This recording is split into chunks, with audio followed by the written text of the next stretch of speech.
I want to just talk about some of the recent developments in both of the teams. So both teams have changed a ton in the last just couple of days.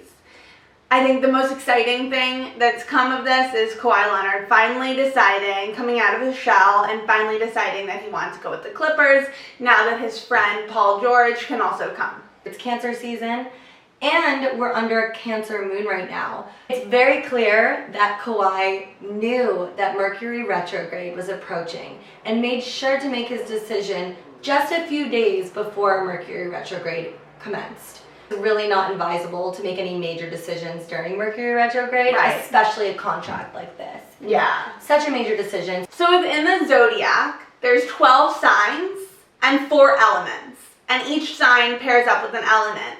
But there's also 3 other classifications. So Kawhi Leonard is a cardinal Cancer, so he's going to be the leader of the team. And it's interesting because LeBron James is also a cardinal, but within the earth, and he's a Capricorn. Cardinal signs, they're known for taking initiative. They're very much leaders, and they like to start projects, lead teams. Every single role is extremely important. And necessary on a team. Necessary. You need a good balance of it for each team. So it's actually great energetically that they're diverted to these 2 different teams. It'd be too much on one team. It'd be too much on one team. It wouldn't be like, oh, it's already over, they already won. It actually probably would have been fatal. Yeah. So this is actually like a good thing, and being a Cancer, Kawhi was intuitive and knew this. So that was smart. I want to begin talking about the Clippers because we see here just water signs and Tauruses. It's like overload on the Taurus. Bringing PG 13, Paul George, the Taurus,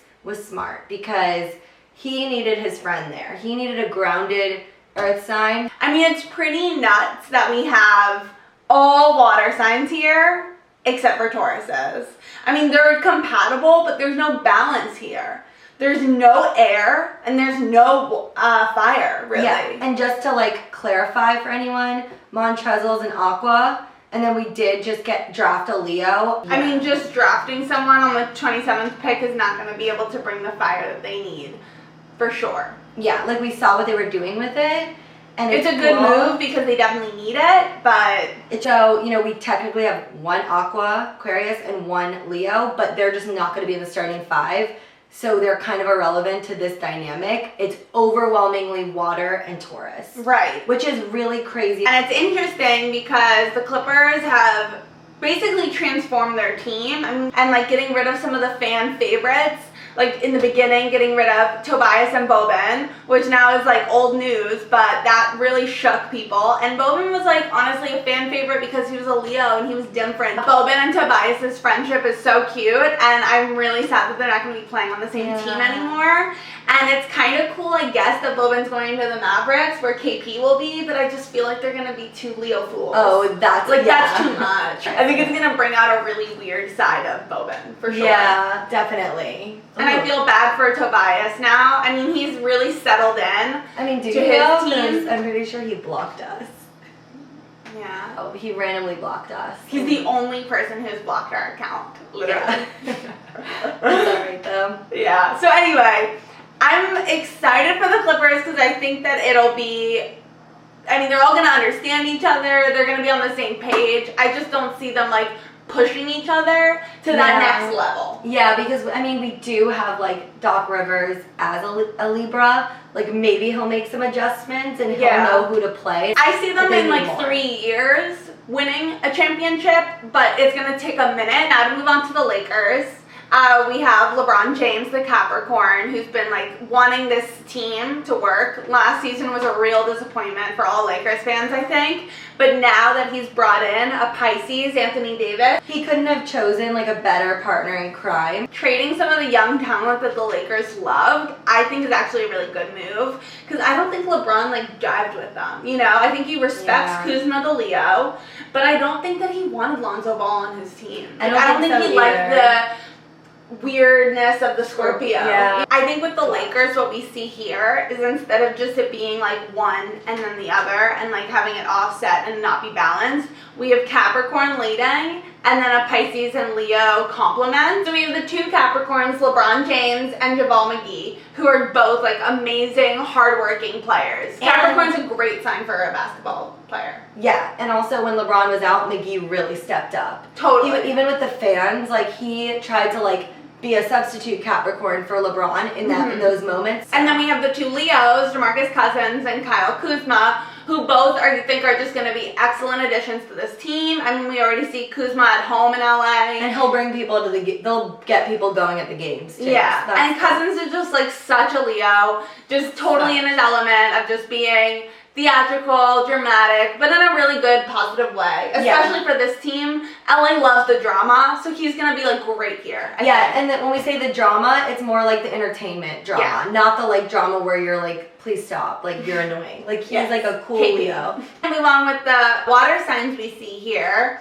It's mostly Pisces, which is cool. Pisces are like, get a bad rap for being like too sensitive. If they're secure within themselves, they just are like people pleasers, which is a good thing, especially on the court. And they're like the old souls of the signs, so they have like a little element of each sign in them. So they're just great to have around.